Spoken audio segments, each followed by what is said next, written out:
Now we can put our hands up as a sign of bhakti.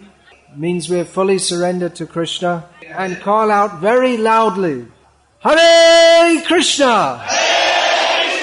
Hare Krishna! Hare Krishna! Krishna Krishna! Krishna Krishna! Hare Hare! Hare Rama! Hare Rama! Rama Rama! Hare Hare! Ramanandri. Hare Krishna. Tomorrow is the celebration of Sri Krishna Janmastami, the auspicious celebration of the appearance in this world of Sri Krishna. There are many festivals in the Hindu calendar, such as Pongal, Taipusam, Ganesh Chaturthi, and Deepavali, and so on.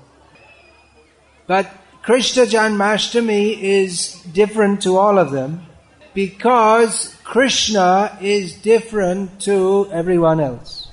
Generally, it is considered that there are many gods in Hinduism and that Vishnu is one of them and that Krishna is an avatar of Vishnu. But the actual understanding that we acquire from Bhagavad Gita is that although there are many gods, there is one supreme. And that supreme personality of Godhead is Krishna. Yang Brahma, Varunendra, Rudra, Maruta, Stunvanti, Divyaistavai. The Vedic literature says that Rudra, which is of course means Lord Shiva, Brahma, the creator of the material universe, Indra, who is the Lord of heaven, Devendra, Varuna, the Lord of the water, the Maruts, the wind gods, and there are many other important devatas, but they all worship Krishna, who is established in Bhagavad Gita as the supreme personality of Godhead. Everything rests on Him. He is the source of everything. He is the life of everything that lives. So we may ask, why then does Krishna come as a little baby? And he is carried by Vasudeva. When Krishna was born, he was carried by Vasudeva to Vrindavan, because Vasudeva was afraid that Krishna would be harmed by Kamsa. Now this seems to be a great contradiction, because if Krishna is the supreme, then how does he have a father and mother, Vasudeva and Devaki? If he is the source of everything, how has he appeared from the womb of Devaki? And if he's all-powerful, then why does Vasudeva take him for protection from Mathura to Vrindavan?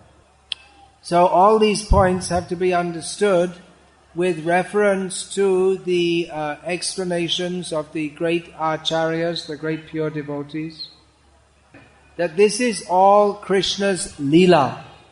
Leela means activities that he performs for his own pleasure.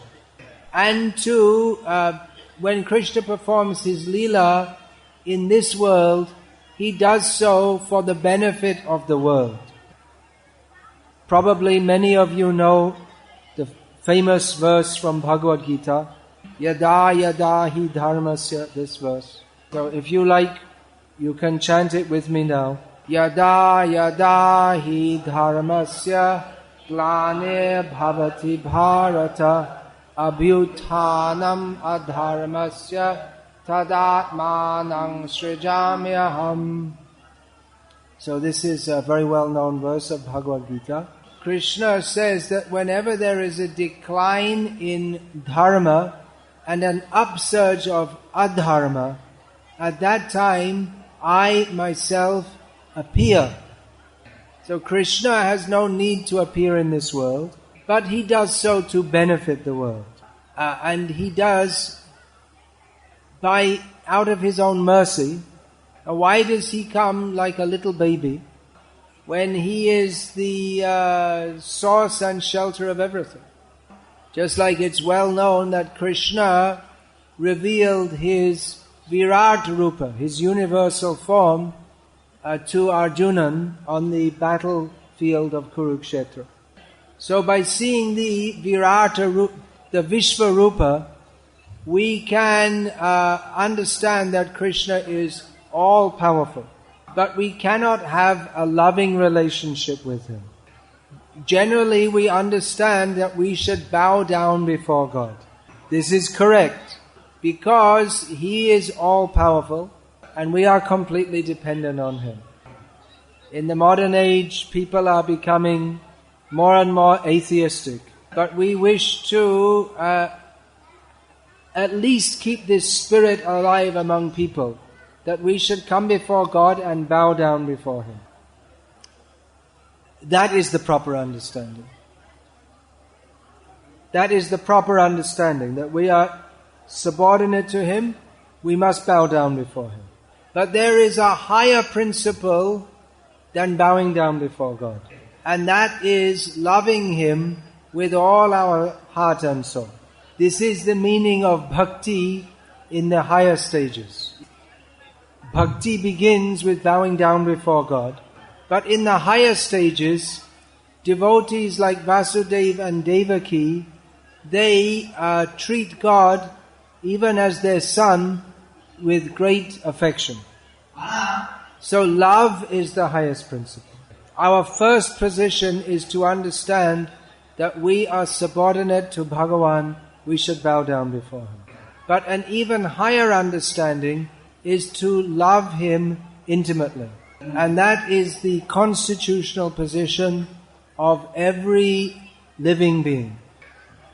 Some people worship Ganesh, some people worship Murugan, some worship Shakti, some people worship Jesus, some people worship Allah. But we should know that all living beings have the same basic spiritual constitution. Different people may worship in different ways, but our original spiritual constitutional position is the same. Someone may claim that this form is supreme, someone else may claim that that form is supreme. The version of Bhagavad Gita is Param Brahma, Param Dhama, Pavitram Paramam Bhavan, Purusham, Shashvatam, Divyam, Adi Devam Ajam Vibhum. Krishna is the supreme spiritual truth. He is the supreme abode of everything. He is the supreme pure. He is the eternal divine person. He is the origin of all the devatas. He is unborn and he is all powerful. So actually every living being's relationship is with Krishna. And every living being by nature craves love. In this material world also, we want to love someone and be loved by someone. But that relationship of love is complete and perfect only in relationship with Krishna. Now, to love Krishna means we can't treat him as mighty. We cannot have a very intimate, loving relationship with someone if we are in awe of them. Just like if the Prime Minister of India was to walk into this pandal, we would all be struck with awe, because compared to all of us, he's a very big man. So someone who is much bigger than us, we treat them with great respect. So respect is very good, but you can't have a very close, loving relationship with someone if you are very respectful to them. So the wife of the Prime Minister, her relationship to him is that he is my husband. To her, that he is the Prime Minister of India is secondary, because her relationship with him is not based on his position. So, in the same way, those who are great pure devotees of Krishna, they love Krishna not based on knowledge of his position. We all crave love. Where does that desire for love come from? Everything comes from Krishna. He is the source of everything. So, if we desire to love because he desires to love. So he comes as if an ordinary human being to reciprocate the love of his devotee. So loving relationships can be in various varieties. One can serve others. One can be a servant. But more intimate is if you are a friend with someone, you have a friendly relationship. And more intimate is the parents of someone. The parents have a very loving relationship with their children. And the most intimate relationship is that between lovers, male and female. So all these relationships originate in Krishna. So Krishna comes as if he is a young helpless child. Bala Gopala, Santana Krishna. He is the Lord of all the universes. But he appears as if he is helpless and dependent on the aid of Vasudeva and Devaki.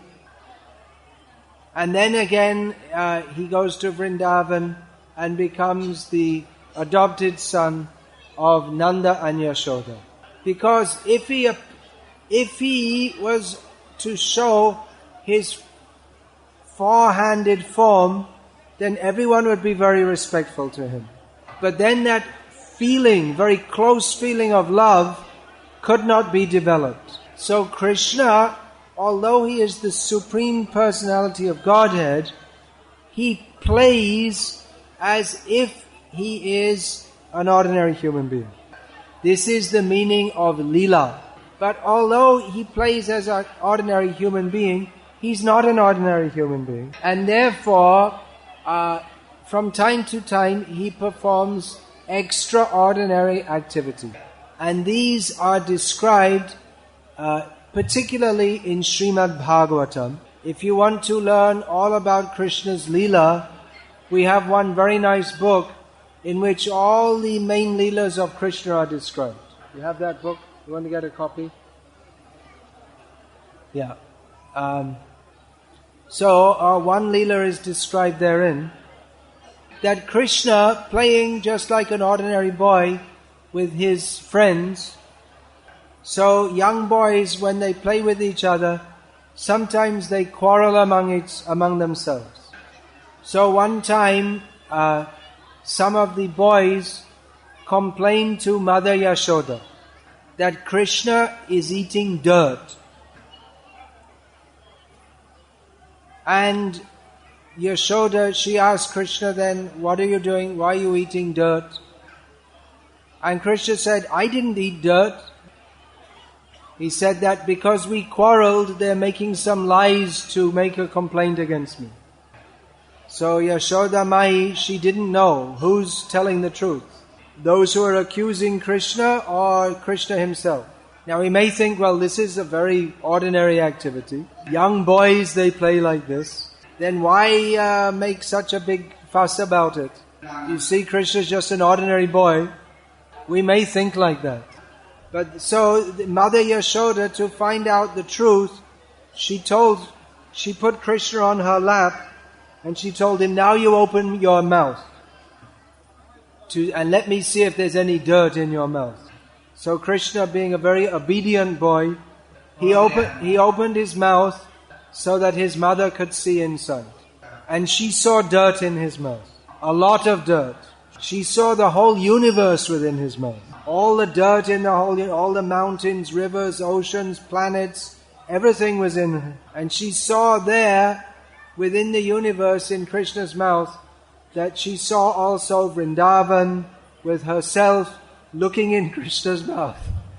So you can see that even though Krishna, he plays like an ordinary boy, but any time he can manifest his Divya Aishvarya, his transcendental opulence. Then Yashoda Mai became confused, and she started to think very philosophically. She started to think that, well, actually maybe my child is Narayana, and though I'm in Maya thinking that Krishna is my son, but actually all the universe is abide in him. She was thinking that due to Vishnu Maya, I consider myself to be the wife of Nanda Maharaj, but this is all temporary, this is all Maya. So her natural loving feelings for Krishna were becoming covered by knowledge of his opulence. So Krishna could understand that if my mother thinks that I'm Bhagavan, she can't love me in the same close manner. So at that time, Krishna started crying and indicated that he wanted to suck his mother's breast. And with intense devotional love, Mother Yashoda fed him from her breast. And she completely forgot about all this philosophizing and seeing the universe within Krishna's mouth, because she just wanted to serve Krishna. So it might seem that Mother Yashoda is like an ordinary woman with a son. But just as Krishna is not an ordinary boy, Yashoda is not an ordinary woman. The relationships in this world, just like that of mother to son, they are simply perverted reflections of the original love that we all have for Krishna. We all want love, but in this world, love is always frustrated. So we should channel our love toward Krishna. That is the perfection of love. And if we love Krishna, then we can love all other living beings. That is the message of the Bhakti movement, of the International Society for Krishna Consciousness. We are not saying to stop your relationships in this world, but we are saying to make the central focus of your love Krishna. If we put Krishna in the center, then everything becomes perfect. So we have many books to teach about Krishna. All these stories of Krishna are available in this Krishna Leela book. Generally people like to go to see movies, and if you watch, it is some entertainment, but it lasts for a short time. And the modern cinema, by watching that, the Kam, Krodh, Lobh, the lust, greed, anger within the heart will simply increase. But if we hear about Krishna, we will be fully satisfied, and all the bad things in the heart will go away. Nashta prayeshva bhadreshu nityam bhagavata sevaya bhagavatyutama shloke bhakti bhavati naishtiki. You can give the translation. These pastimes of Krishna are so attractive that we can go on reading them and hearing them again and again. We shall never be tired.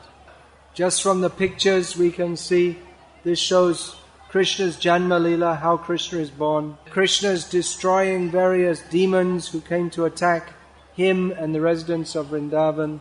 There's one very nice story of how one forest woman, she came and with fruit, forest fruit for selling. She had a basket of fruit she was carrying on her head. And Krishna, little baby Krishna, he saw her coming, and in his little hands he brought some grains to give her to barter for fruit, as he had seen elderly people do. But because he was a little baby, he couldn't carry much grain. And because he was playing like an inexperienced child, by the time he reached to the woman selling the fruit, all the grain had fallen out from between his fingers. But anyway, the woman was so charmed by Krishna's beautiful appearance that she put as many fruits, she piled up in Krishna's hands even though he had nothing to give her, she piled up in his hands as many fruits as he could carry. She didn't know Krishna is the Supreme Lord. She had no idea of any philosophy. But she was simply charmed by the beautiful appearance of Bal Gopal.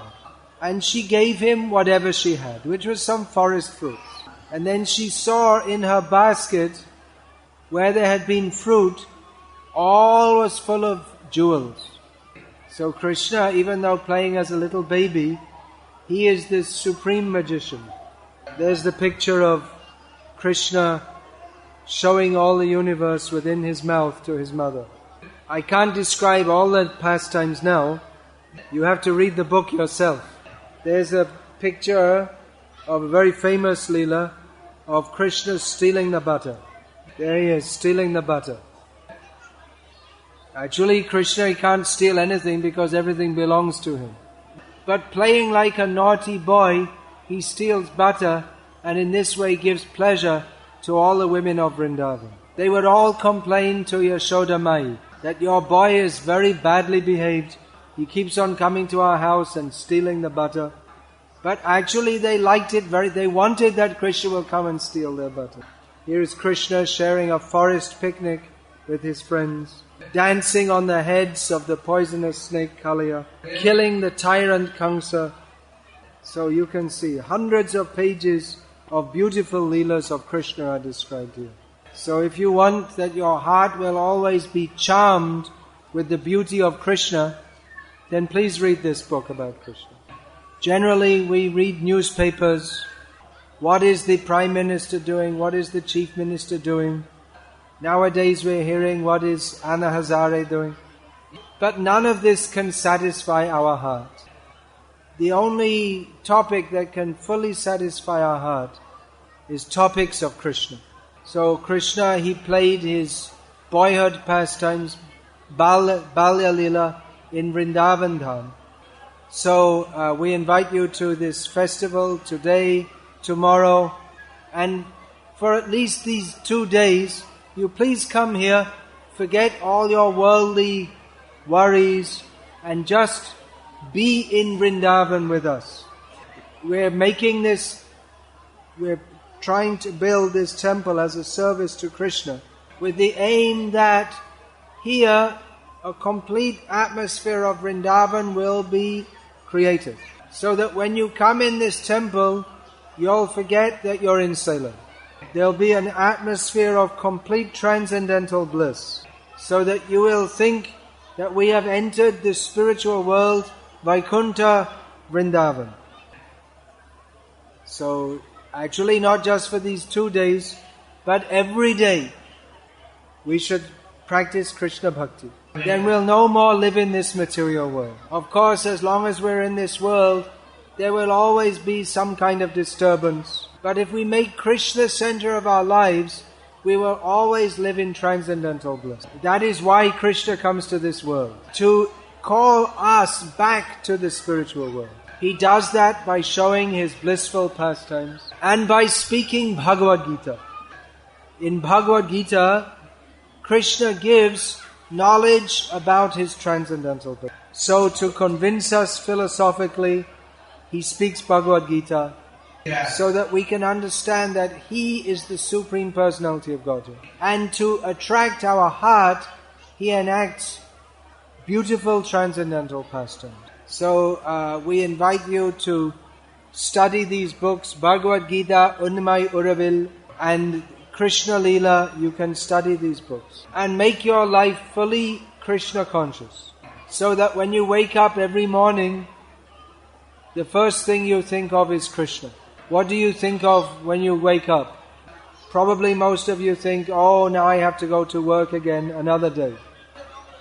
But if you think of Krishna, then every day becomes blissful.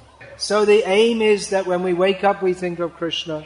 Throughout the day, we think of Krishna. When we go to sleep at night, we think of Krishna. And in this way, if we're fully Krishna conscious all day, then even at night when we dream, we'll dream of Krishna. In this way, we can pass our life in the full bliss of Krishna consciousness. And for someone who lives their life in this way, when they leave the body, definitely they will not come back again in this material world. They will go to join Krishna. So Janmashtami is the celebration of Krishna's birth. So we invite you all to take a new spiritual birth, to make Janmashtami a day in which we dedicate our life to Krishna. Actually, Janmashtami is also my birthday. So on tomorrow, Janmashtami day, I will be 36 years old. So you might think I look a little older than 36. But that was actually 36 years ago, I took the Vaishnavi Diksha. So that's my actual birthday. So we invite you all to have your birthday on the same day as Krishna's birthday. Hare Krishna, Krishna Krishna, Hare Hare, Hare Rama, Rama Rama, Hare Hare. Everyone please say loudly, Hare Krishna, Krishna Krishna, Hare Hare, Hare Rama, Rama Rama, Hare Hare. Thank you for listening so patiently. If anyone has any questions, you can please ask.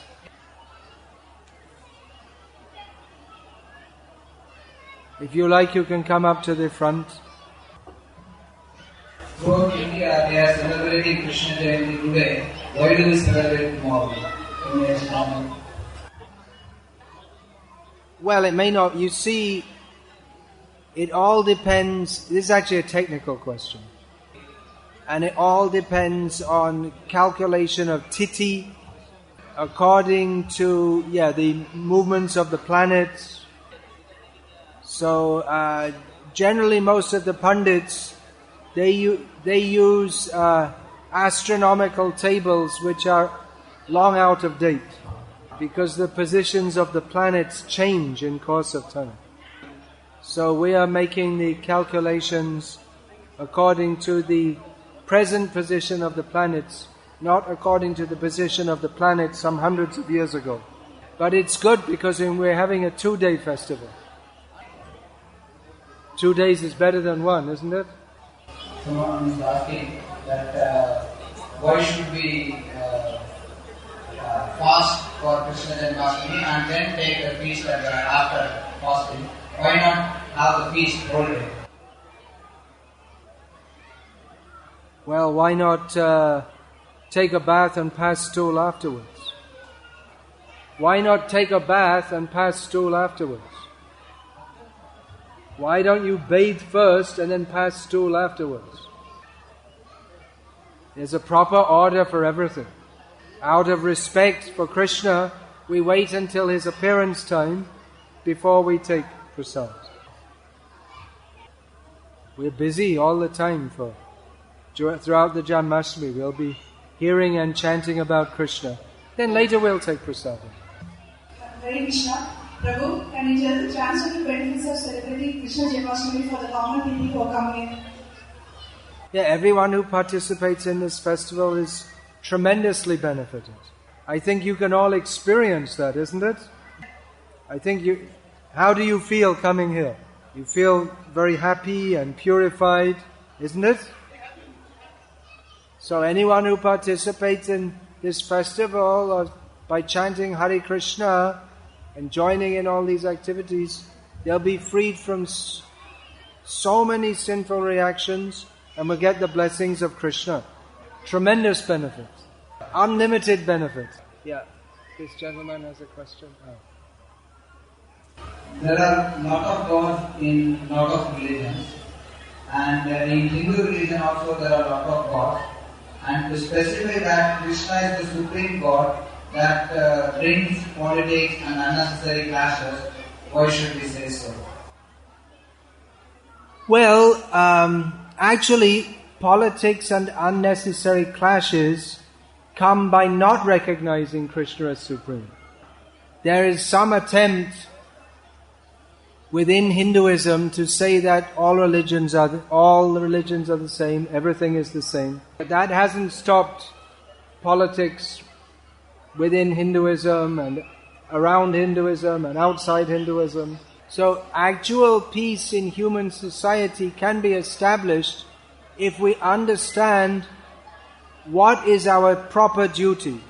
We may artificially try to make everything equal, but it doesn't work. I can give an example from modern Indian life. This example might be a little controversial. That there are various measures taken by the government to try to make all people equal. There's special reservations for backward castes, special allowances for Christians and Muslims. Now there's reservations for women. But it hasn't stopped politics and strife between different people. And it hasn't made everyone equal because it's based on an artificial platform. So actual harmony in human society can be established if we understand what is our proper position and act accordingly. Now, if we study in a neutral manner, we can understand that although there are devotees of different paths and different gods, but actually Krishna is the Supreme Personality of Godhead. This is not our sectarian claim, but we find the Vedic literature is the highest grade literature for understanding the nature of God. Although there are various scriptures in various parts of the world, none of them give knowledge even slightly to the extent that the Vedic literature does. And the conclusion of the Vedic literature is there in Bhagavad Gita, Srimad Bhagavatam, that Krishna is supreme. And all the influential acharyas concur on this point. Shankaracharya, Ramanujacharya, Madhvacharya, Chaitanya Mahaprabhu, all the great acharyas, based on the conclusion of Shastra, accept Krishna as supreme. So if we accept this point, then there will be no arguing. But if we don't accept, then there must be arguing. But that is the nature of this material world.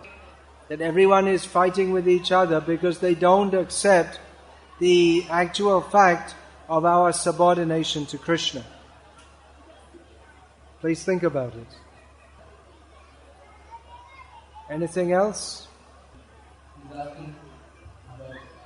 You also approach Krishna as an ordinary person like us when you approach Krishna. And how did you grow up in your Krishna consciousness like this? That's my personal question. You also approach Krishna ordinarily like us, approach Krishna. I mean, I'm an ordinary person like all of them. Yeah, like them, in the beginning, you approach Krishna, and how did I come to Krishna consciousness? Yeah, how did you derive Krishna? Well, I first came in contact with Krishna in this life through the same book I was showing you just now. I got information about Krishna from the book about Krishna by Srila Prabhupada. So I read that book and then I came to the temple of Krishna in England where I was born this life. Then when I came to the temple of Krishna and I saw how all the devotees are serving Krishna with such dedication, then I thought I also have to serve Krishna like this. I have to dedicate my life here. And then going on with the activities of Bhakti Yoga, hearing and chanting about Krishna. It's a simple process. Simple but very effective and very pleasing to the heart. The Bhakti Margam will satisfy one intellectually and emotionally also. Everything about Krishna is attractive. That is the meaning of the name Krishna. All attractive. Can we put Krishna's picture in our home and Definitely you should do. They're available now, they're on the stall. Yeah. Definitely you should do. Muslims and Christians, they worship Jesus and Allah. Will they also get the blessings of Krishna, or they can also come to Krishna? It's something like studying in the kindergarten and studying in the university. There is a difference. In the primary school, you learn 1 + 1 = 2. So that's true even when you study at the university level. But at the university level, the level is much higher. So it's not that what is stated in other paths is all untrue, but there is a difference in quality. In the path of Bhakti Yoga, we know who is God, what pleases Him, where He lives, what is our eternal relationship with Him. So, this is the postgraduate course in religion. It's not that the result is all the same. For instance, we cannot say that religious paths that allow or encourage people to eat meat and drink alcohol are on the same level as those that forbid this. Obviously, the consciousness cannot be very elevated, cannot be very pure if one is eating meat and drinking alcohol. That's just one example. There are 3 gods, Brahma, Vishnu and Shiva. Brahma creates, Vishnu maintains, and Shiva destroys. So how can you say that among them Krishna is supreme? Say it again in Tamil, it didn't come up. Well, of course, these are only functions in relation to the material world. But beyond the material world is the spiritual world. That is Vaikuntha, that is the abode of Vishnu. The topmost level of Vaikuntha is called Golok Vrindavan. So, Brahma is not on the same level as Vishnu, although he has an important function to perform within this world. That is described in Shastra, that Brahma, he gains the power to create this world by meditating on Vishnu.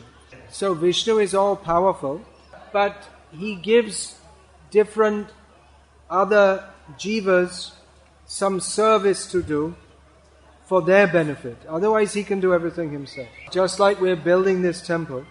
In this temple is being built for worship of Krishna. Krishna doesn't benefit from our worship. We benefit by worshipping Him.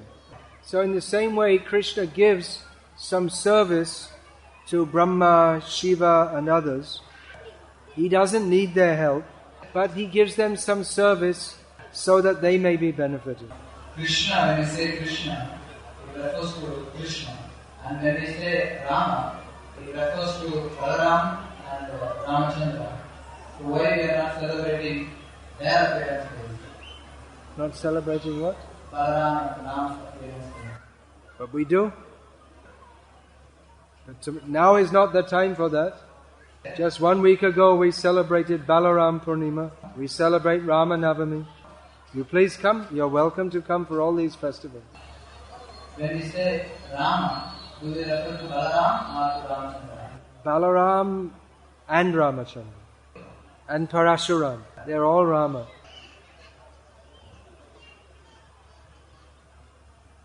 Maharaj, I hear that Shankaracharya is incarnation of Shiva, but Shankaracharya said that there is no form for Krishna. So, how does that Shankaracharya philosophy grow in that grow actually? The question is, Shankaracharya philosophy, how Krishna allowed Shankaracharya philosophy in this world? Because we said that no form for Krishna in his philosophy. Actually, Shankara didn't say that. He said Narayana Paro Vyaktat. In the very beginning of his Gita commentary, he said that Narayana is beyond the unmanifest. And his final teaching is Bhaja Govindam, Bhaja Govindam, Bhaja Govindam, Murhamate, Samprapte Sanehate Kale, Nahi Nahi Rakshati Dukrin Karane. He said that you fools, you just worship Govinda. At the time of death, your grammatical world jugglery cannot protect you. So Shankaracharya came into this world with a special purpose. So he's an avatar of Shiva. So Shiva is a great devotee. He's Vaishnavanam Yatha Shambhu. He's the greatest Vaishnava. But he has a very unusual service to perform. Shiva's job is to destroy, because that is the nature of this material world. This material world is full of destruction, because it is dominated by karma and krodha, lust and anger. Therefore, everything becomes destroyed.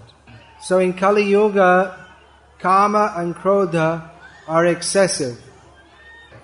And Lord Shiva, he comes as Shankara to give a philosophy that is very appealing to the fallen people of Kali Yuga. But because Shiva is this destroyer, this philosophy destroys all their good fortune by making them think that they are God. So Lord Shiva, he is Bhutanath, he is the Lord of the ghostly people. So he is the leader of the people in the Tamaguna, and he gives them a philosophy which is appealing to them. But at the same time he gives hints. For instance, by saying Bhaja Govinda, that his real inclination is to serve Krishna. If you think you are God, you are wrong. Wrong, wrong, wrong, wrong, and wrong. And even if you think for millions of lives that I am God, you will never become God, because you are not God. But if we think even once that I am the servant of God, then we are right. Just like no matter how many times we say 1 + 1 = 3, it will always be wrong. And if we say only once 1 + 1 = 2, it is correct. So however much we may think I am God, or however much people may tell us you are God, it's all wrong. And if someone even once tells us, or if we just once accept that I am the servant of God and Krishna is God, then we're absolutely correct. Matah parataram nanyat kinchid asti dhananjaya mai sarvamidam protam sutre manigana eva. This is Krishna. So, shall we finish there? So thank you again for coming and kindly listening. Please think of this temple as your own home. This is Krishna's house. So we're all children of Krishna. So this is not our temple. This is Krishna's temple. And we are here simply as servants. We invite you all to come and be happy in Krishna Bhakti. So please come again to tomorrow. And if you like, you can come every day. You're all most welcome. Hare Krishna, Krishna Krishna, Hare Hare, Hare Rama, Hare Rama.